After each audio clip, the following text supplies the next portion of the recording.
Well, I'm guest speaker here today. My name is Betsy Disharoon, and in the summertime, we have a program called The Congregation Speaks, and members from the congregation volunteer to deliver the sermon. So this is the day that I do that. I also, in my awkwardness, forgot to announce that there will be coffee hour in the Johnson Hall right after the service. So please join us. For those that are new or not real familiar with our congregation, we would love to get to know you better without scaring you off. We really are pretty warm and fuzzy when you want us to be. So please join us and just follow. It's through this door and follow the big crowd we have here today. So as the song we just sang tells us that the ties that bind us are very important. We've bid goodbye. We've cried. We've mourned. We continue to mourn. But we also start to look ahead. What is our future? I can't answer that, but what I do know is that due to Reverend Jeff Johnson, we have a strong foundation onto which we can build our future. I look at that foundation as Jeff Johnson's legacy. Are we up to the challenge of carrying on in the direction with the strength and the passion that he would be proud of? I think we are. But what will it take? In my opinion, it'll take connection, cohesion as a congregation. I know you didn't wake up this morning thinking, oh, I'm going to go to church and hear a dental materials lecture, but that's what's about to happen. You all have heard the term dental bonding.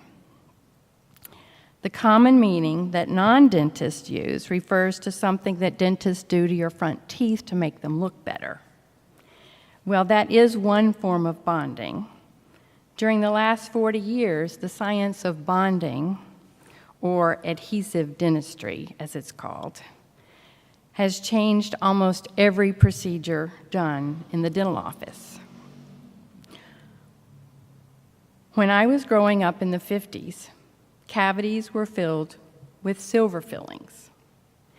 This cement-like metal filling just plugs the hole with nothing holding it in, more than the shape of the hole.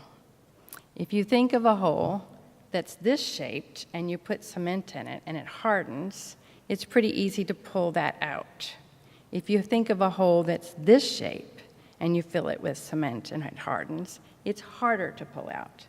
That's what keeps silver fillings in place. In the late 1950s, it was discovered that if the enamel of the tooth was etched with an acid, then the surface became partially porous and the material that was similar to superglue would flow into these porosities and adhere to the tooth. Voila, that was the beginning of adhesive dentistry. Dental sealants were developed that would seal the deep grooves of the teeth to prevent cavities. The next step was to put tiny pieces of ground glass and plastic in the superglue like material and make it look similar to enamel so that you get tooth-colored fillings. Not only could we fill the holes made from cavities, but we could add this material to the outside of teeth to cover up problems like discolorations or misshapen teeth. Voila, you have what's commonly known as bonding. This term developed because the material didn't just fill the holes, but adhered to the outer layer of the teeth. Initially, the bonding, or joining, was only to enamel, the outside layer of the teeth. But in the last 20 years, the science has advanced to include adhering to the middle layer of the teeth called dentin.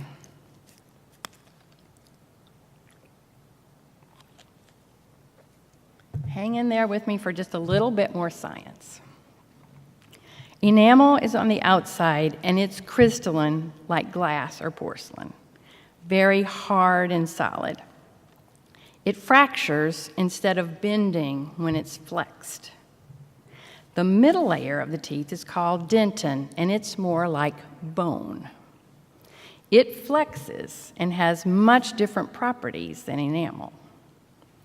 So if you had a deep hole in your tooth and you filled it with a substance that only bonded to the outside as the tooth did its good job of chewing and grinding, which involves flexing, the bonding layer on the outside would not last.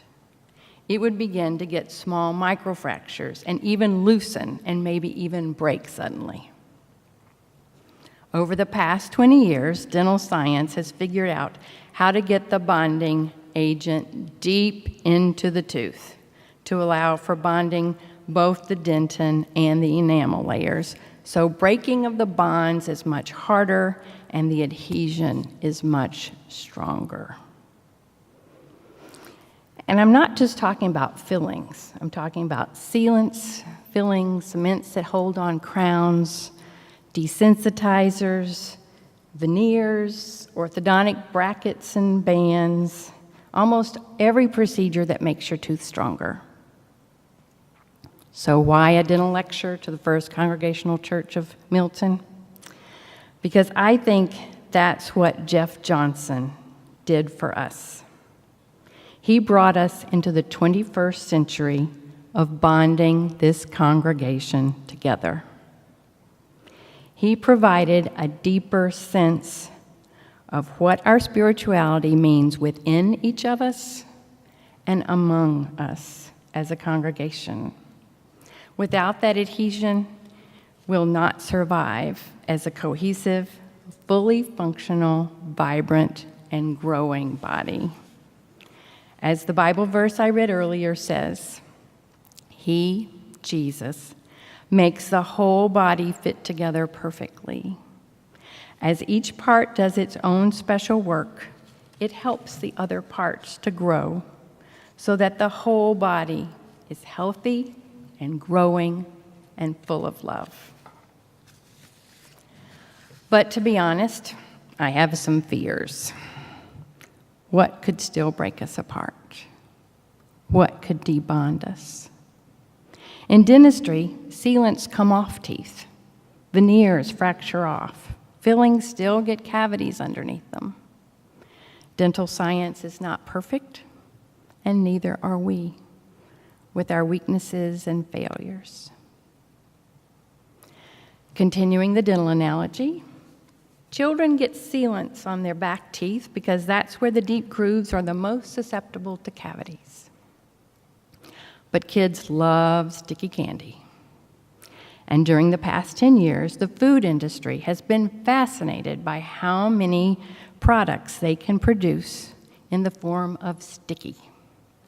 Gummy bears, gummy worms, gummy fish, gummy vitamins, gummy calcium chews. It just goes on, just to name a few. So guess what gets pulled off teeth? Sealants. As spiritual beings, we come to church and get nurtured and protected by the awareness of God's love. Then we go out into the rest of the world and get exposed to all sorts of sticky, gummy circumstances. Marketing and advertising make us both want things that benefit us, but also things that take away our awareness of our godliness. And then there's time suckers, as I like to call those parts of our schedule that aren't necessarily quality of life projects, and they don't really connect us with our loved ones, but somehow suck us into these time-sucking activities such as reading junk email and doing all those other things on the computer that fall into that category, or watch television that falls into that category. In other words, life gets sticky and pulls us in a direction that doesn't nurture our souls. Next dental analogy. Dental fillings, bonding, crowns, and teeth themselves are damaged by clenching and grinding. Our jaws are much more powerful than we realize, and most of us clench and grind much more than we want to admit. This is a way our bodies deal with the stress and try to do their best with what they get. But our culture has a negative connotation about clenching and grinding, so most of us want to deny that we do it. Whether it's good or bad, as a stress reliever, it definitely wears our teeth in dental work, eventually breaking it no matter how strong the bond is. So, what's my connection between clenching and grinding and this congregation? Conflict. Conflict among us is a part of life that we cannot avoid. It is literally impossible for every member of any group to agree all the time. In dentistry, we recommend grinders wear night guards to distribute the forces of grinding so the body can still have the outlet for stress, but protect the teeth from destruction and the muscles from the force that we put on them.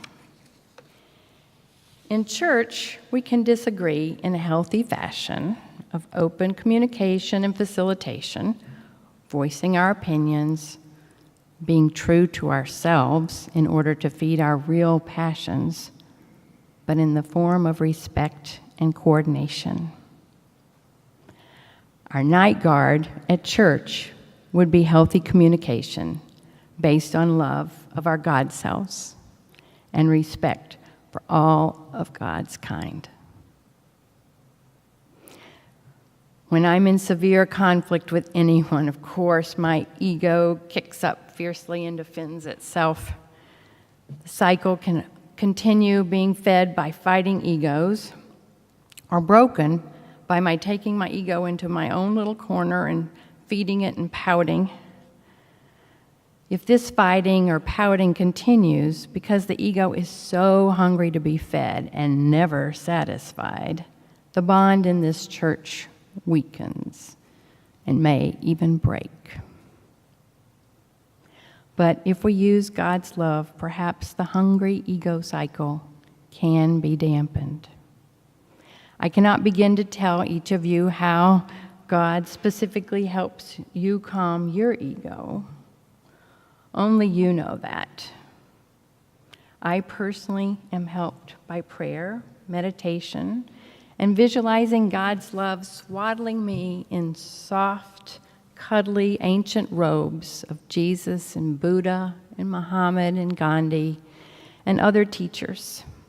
This wrapping me in love robes helps me love myself, helps remind me of God's grace.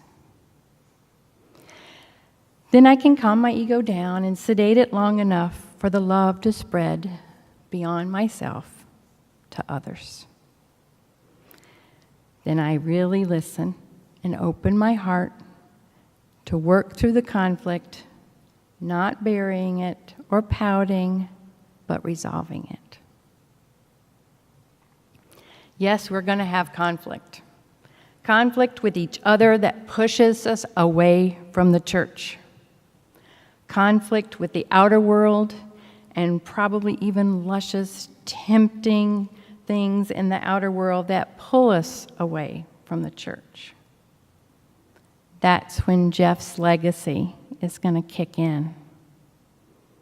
That's when we're going to remember the sermons, the hugs, the emails, the visits, the meetings, the projects through which Jeff showed us God's love. That's when we're going to remember his smile and his huge heart and move on to making things even more strongly bonded around here. Amen.